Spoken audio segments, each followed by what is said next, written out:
Gracias, Roberto. Nos hemos introducido casi en el cuerpo de Cerambícido. Para terminar, Verónica Sánchez, del Grupo Gubia, presentará su comunicación sobre pieles de madera en la arquitectura. Cuando quieras. Hola, buenas tardes.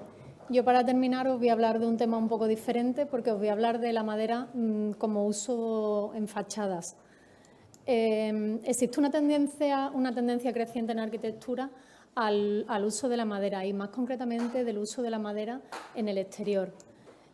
A pesar de que tenemos ejemplos muy claros y de edificios que han ido perdurando a lo largo del tiempo y en los cuales se ha empleado madera, creo que debemos de hacer una reflexión acerca de los nuevos proyectos de arquitectura en los que se está empleando este material. Para ello, vamos a analizar las claves que consideramos fundamentales para la durabilidad de una fachada de madera, y lo voy a hacer de una manera un poco más práctica, basándonos en proyectos que hemos desarrollado en el Departamento Técnico de Grupo Gubia, al cual pertenezco, y que después hemos elaborado en nuestro taller de carpintería. Hablaremos de las especies de madera y su selección, los detalles constructivos, el acabado y el mantenimiento de la madera. Como se recoge en el apartado de durabilidad del Código Técnico y en la norma UNE, cualquier fachada de madera se encuentra dentro de la clase de uso 3, es decir, una madera que está al exterior pero que no está en contacto con el terreno. Dentro de ella sabemos que existen dos subclases, la 3.1 y la 3.2, que hacen referencia a la humedad que pueda quedar o no retenida en la madera y que va a favorecer la aparición de agentes xilófagos. Es la UNE 335 la que nos habla o establece una clasificación de las distintas durabilidades de la madera. Y, como sabemos, para cualquier madera en exterior debemos de utilizar maderas que se encuentren englobadas dentro de la clase 1 o 2. El primer proyecto del que os voy a hablar es la rehabilitación del Castillo de Baena. Es un proyecto del arquitecto granadino José Manuel López Osorio, y aunque no se trata realmente de una fachada de madera, es una exposición de este material a la misma clase de uso. Es un proyecto que tiene ya unos años, un proyecto que desarrollamos conjuntamente con el arquitecto y en el que colaboró el CIS Madera en toda la elección de la madera y en la selección de la misma, y por el tiempo que ha transcurrido es un proyecto al cual le tenemos bastante cariño. Se realizó todo con escuadrillas de madera de Iroko, aproximadamente unos 25 o 30 metros cúbicos de madera, y por el hecho de tratarse una madera con una durabilidad natural propia y con los movimientos que tienen todas las maderas tropicales, nos llevó a que la selección de la madera fuera uno de los aspectos más importantes. Dentro de esta selección tuvimos en cuenta seleccionar tablones con cortes radiales y que pertenecieran todos a duramen. Estos cortes radiales, que sabéis que son perpendiculares a los anillos de crecimiento, hacen que la madera tenga las mínimas deformaciones. El duramen nos asegura que la durabilidad propia del Iroko es la que es. Una vez que estos tablones se seleccionaron con estos dos criterios, hicimos una selección de las maderas una vez labradas por listones de más o menos fibra recta, ya que estas pasarelas del castillo hay pasarelas que tienen una mayor exposición que otras al exterior. Controlamos también la humedad que contenía la propia madera para que fuera lo más próximo posible a las condiciones ambientales a las que se iba a encontrar. Como veis aquí, cada pasarela tenía una serie de listones. En función del sistema constructivo que ahora os voy a enseñar, dejamos aquellas en las que es imposible, cuando compras una partida de madera, que todas tengan la fibra recta, por lo cual esa clasificación lo que nos condujo fue a dejar las de fibras más rectas para las pasarelas más expuestas o que menos abroche tenían. El sistema constructivo, como estáis viendo, se compone de unas U y unas L de Iroko, que tenían aquí un encuentro en madera, que ahora vamos a ver. Estas U están cosidas por unas varillas de acero inoxidable. Hay unas tuercas y arandelas que hacen el apriete entre los listones, que por diseño o por elección del arquitecto se cubrieron con unas arandelas de polietileno que aseguraban la distancia entre cada una de las piezas. El módulo, como veis aquí, solemos trabajar en taller siempre con maquetas a escala 1:1, con lo cual Esta pasarela concretamente, que se situaba o se asentaba sobre unos tubos de galvanizado, iba realmente anclado al lienzo del castillo, que estaba reforzado con unos muros de hormigón. El anclaje, por lo tanto, se confiere realmente a la unión de estos módulos a los rastreles que se disponían sobre los lienzos del castillo. Diseñamos dos uniones, dos espigas de madera con unos elementos pasantes y distintos tipos de adhesivos que, como digo, se ensayaron en el CIS, se hicieron ensayos de delaminación y cortante en las líneas de adhesivos según el protocolo de encolado de las vigas de madera laminada, aunque no era realmente el caso, pero era la manera de obtener los valores más aproximados a los que nos podíamos encontrar. Respecto al acabado, existen en el mercado multitud de acabados, pero a raíz de esta obra y todos los productos que estuvimos estudiando, dimos con un saturador de la madera del grupo Sikkens, que fue el que aplicamos en todos los elementos. En los ensayos que digo anteriormente, el encolado de la madera se hizo tanto previo a la aplicación del tratamiento como con el tratamiento ya aplicado, para ver realmente cómo se comportaba el material, cosa que realmente no tuvo influencia en los ensayos. Los módulos salían del taller ya totalmente montados y mediante unas grúas se disponían sobre los lienzos, como digo, previa una nivelación del soporte, que es otro de los elementos importantes a la hora de cualquier ejecución. Consideramos que no solamente el diseño constructivo es importante, sino que también es necesario tener en cuenta una base de sujeción que reúna todas las condiciones necesarias. Bueno, dentro del proyecto hubo elementos algo más singulares, pero puedo decir que al cabo de 5 años que lleva ya el proyecto funcionando, el material está prácticamente como el primer día. El segundo proyecto que os voy a enseñar es una apuesta del arquitecto Pedro Llorente en Sevilla por una madera de conífera, pero una madera modificada. Como sabéis, cualquier madera modificada, bien por procesos de termotratamiento o bien por procesos químicos de acetilamiento, consiguen que la clase de durabilidad de una madera, como puede ser, por ejemplo, un pino, pase de una clase de uso 3-4 a una clase de uso 2. En el caso del termotratamiento, el hecho de que el proveedor de la madera pertenezca a la Thermowood Association nos asegura también unos protocolos en la selección de madera. Esta asociación, dentro de sus protocolos, establece que el 95% de la madera pertenezca al duramen, que los nudos tengan un diámetro determinado, que sean nudos sanos, etcétera, etcétera. Y mediante el tratamiento, bueno, pues conseguimos que el contenido de la humedad de equilibrio disminuya, con lo cual el movimiento de estas maderas es mucho más pequeño. En este proyecto, en el que las escuadrillas que utilizamos son escuadrillas de 45 por 27, pues podemos hacerlo gracias a esta estabilidad que confiere el termotratamiento al material. Como he dicho, la durabilidad se ha mejorado y, aparte, reducimos la conductividad térmica, con lo cual, a efectos de la inercia térmica de la fachada, pues conseguimos una mejora bastante importante. El proyecto se reviste, como estáis viendo, por todos estos listones de madera termotratada y el detalle constructivo creo que reúne todas las bases de un detalle que va en aras de que la durabilidad de la fachada sea lo mayor posible.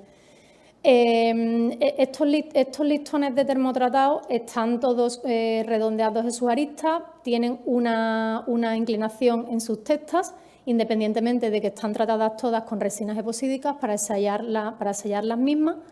Los listones van anclados a un tablero, en este caso de chopo tratado, con un sistema que previo a este proyecto habíamos desarrollado, que es una especie de corredera, por decirlo de alguna manera, un anclaje de acero que permite que el elemento se pueda montar y desmontar en cualquier momento, bien por sustitución o bien por mantenimiento del propio material.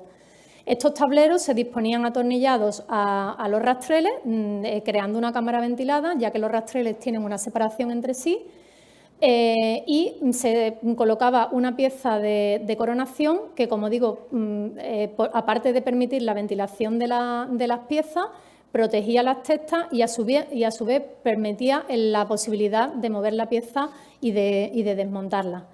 Tenéis aquí, siempre que trabajamos con cualquier proyecto, como decía anteriormente, trabajamos siempre con maquetas a escala 1:1 y solemos hacer ensayos que duran un tiempo para nosotros mismos poder controlar cómo se comporta el material, el acabado a lo largo del tiempo.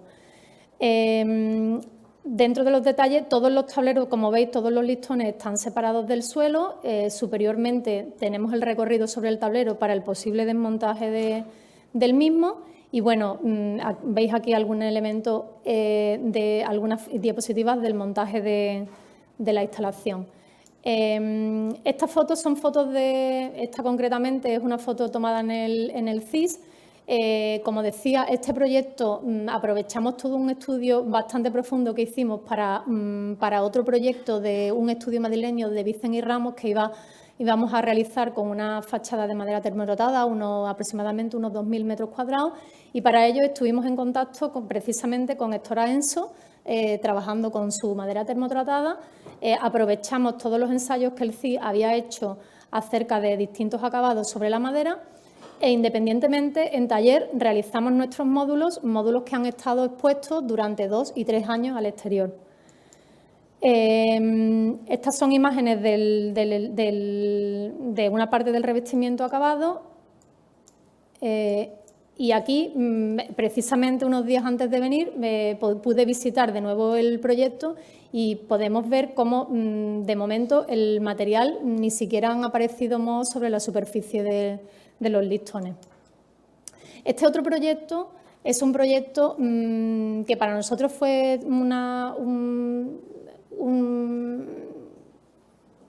digamos un reto, porque los arquitectos querían, es un estudio de la costa de Málaga, el estudio AMES, y querían revestir parte de la fachada con madera. Bueno, como veis, no son excesivos elementos los que se revisten con madera, pero sí es cierto que cuando nos pusimos a buscar información y empezamos a analizar las distintas fichas técnicas de los proveedores de tableros contrachapados, vimos que existían datos muy dispares entre unos y otros.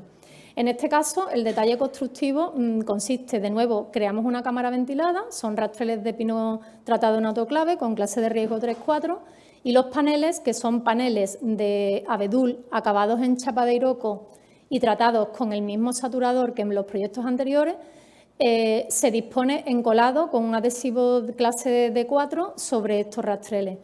Todos los tableros poseen un mecanizado al largo en el cual se introduce una pieza que permite la dilatación de los tableros entre sí para el movimiento de los mismos, de forma que favorecemos ese movimiento que toda madera en exterior tiene.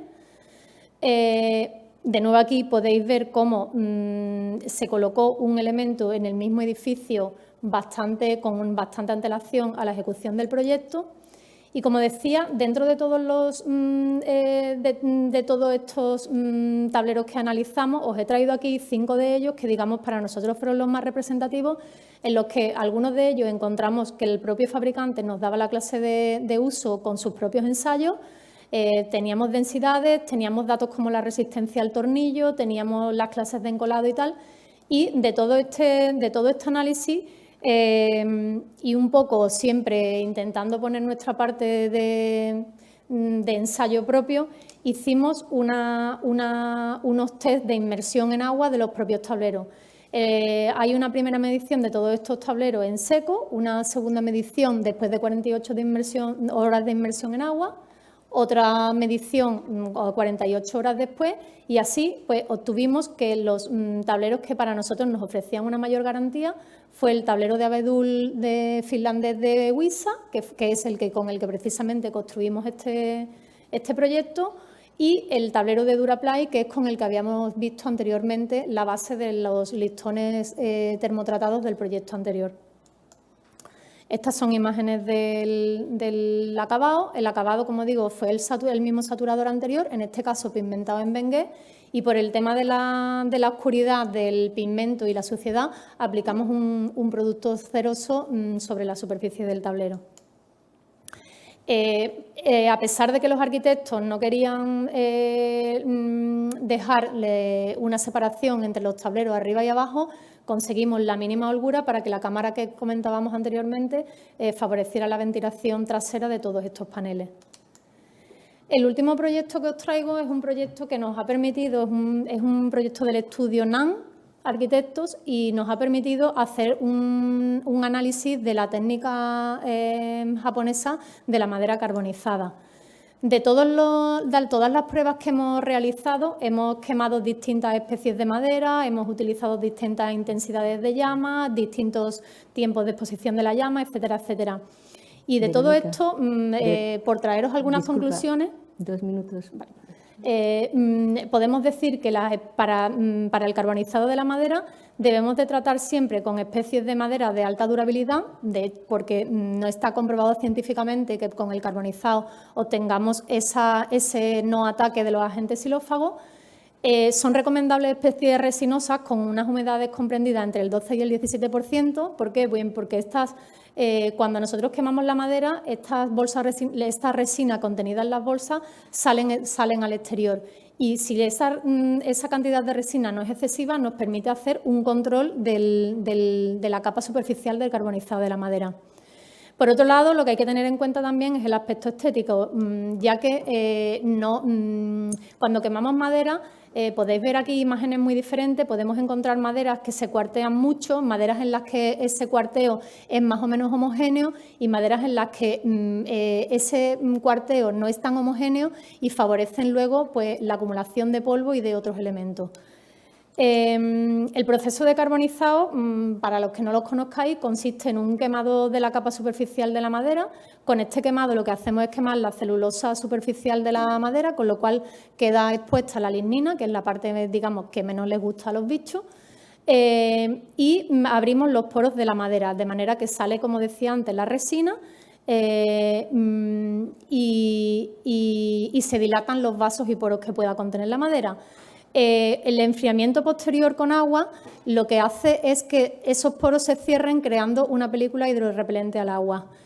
Este enfriamiento de la madera que hacemos con el agua no debe, dependiendo de las zonas que se hayan carbonizado, debe hacerse de una manera u otra. Por ejemplo, si una madera solamente la vamos a carbonizar en una de las caras, no debe de enfriarse por inmersión en agua, pues estaríamos exponiendo al agua el resto de la madera.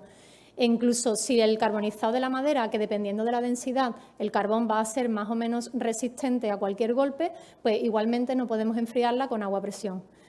Hay veces en los que el cepillado, bueno, me salto, el cepillado de la madera va un poco debemos controlarlo también según el acabado que queramos controlar, de manera que la dureza de las púas, la dirección en la que cepillemos e inclusive la fuerza con la que la hagamos debe de estar controlado. Y bueno, os traigo aquí un poco los detalles de este proyecto concretamente. Una vez la madera carbonizada, montamos en taller estos módulos que colgamos en fachada mediante unas escuadras. Y de nuevo, por favorecer la posible sustitución de cualquier pieza, se dispuso una chapa metálica con unos tornillos que permitían la regulación de la madera, de forma que las lamas verticales poseen unos orificios. La lama se introduce en unas espigas en la parte superior y mediante estos tornillos de regulación se hace la nivelación y bueno, la posible sustitución de cualquier pieza. Estas son imágenes del montaje.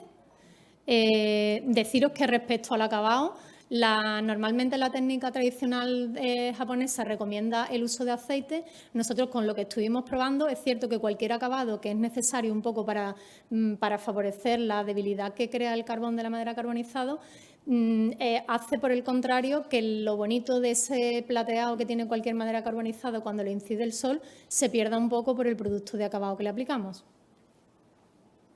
Y bueno, hasta aquí, no hay más tiempo de…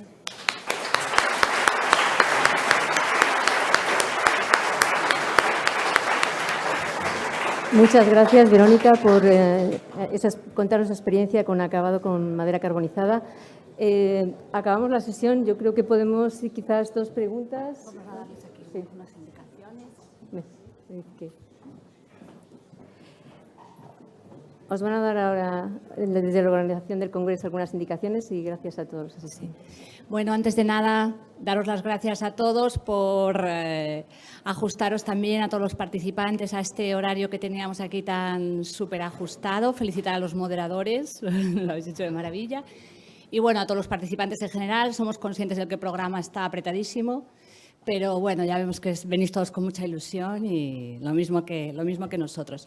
Simplemente, nada, ahora tenemos ahora, como veis en el programa, una sesión de networking. Es por si queréis charlar un poco con más calma con las empresas que están arriba, en la zona donde tomamos el café y donde comimos.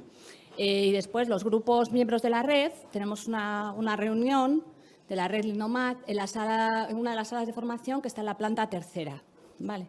Las personas que tenéis plaza para las visitas técnicas, con la misma puntualidad que hemos llevado hasta ahora, a las 5:30 nos vemos aquí en la puerta, ¿vale?